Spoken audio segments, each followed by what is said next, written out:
Hello everyone, this is Sherman here from TechOS, and today I'm going to be taking a look at the dock in OS 10, so let's get started. So to get started, if we just go ahead and click on the System Preferences icon, and if we go into the dock settings, it will bring us the settings panel for the dock. So I'm now going to go through each one of these settings. So up here at the top we've got our size of the dock, so we can just easily change the size of the dock, and if we go down here to this little divider line, you can also do it by dragging this up and down. So 2 ways of doing that. Let me just put that back up.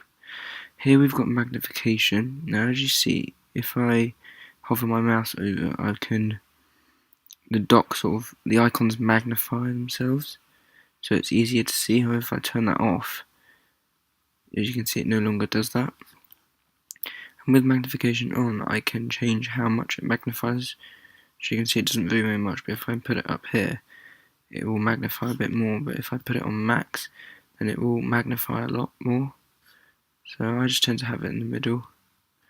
It's about there.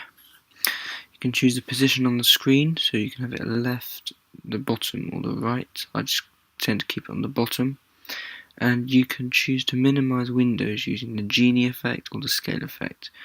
Now if I open up maps here, when I minimize this window, it minimizes it using this sort of Genie effect, where it the window sort of squeezes down into and squeezes in down.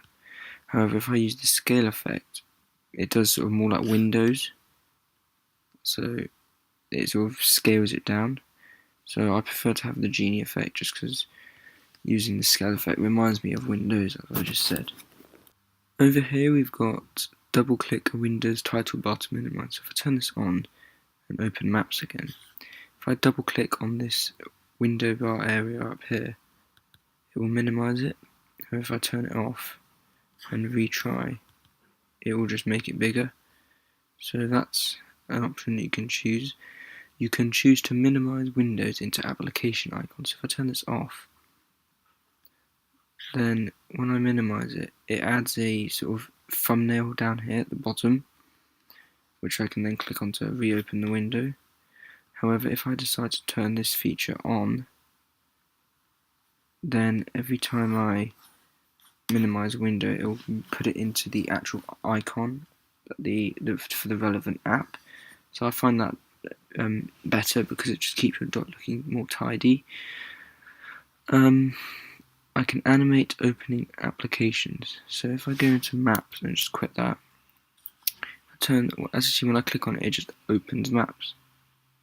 There is no animation of this icon. However, if I quit maps and I click animate opening icons, you'll see this maps icon bounces up and down a couple of times, so that's something I just like to have. I can automatically show and hide the dock, which I don't really like, because it just means that my dock's endlessly popping up and down, and I really don't like it, especially because I need to access the dock quite a lot whilst I'm using my system, so I normally just keep that off. And I can show indicators for open applications. So if I turn that off, as you can see under maps, there is now no indicator showing it's open. Now if I turn it on, down here there's now an indicator, same for mail and my screen recording software over there, and system preferences. So that was a look at system preferences for the dock and the dock in general in OS 10. Thank you very much for watching, and I'll see you in the next video.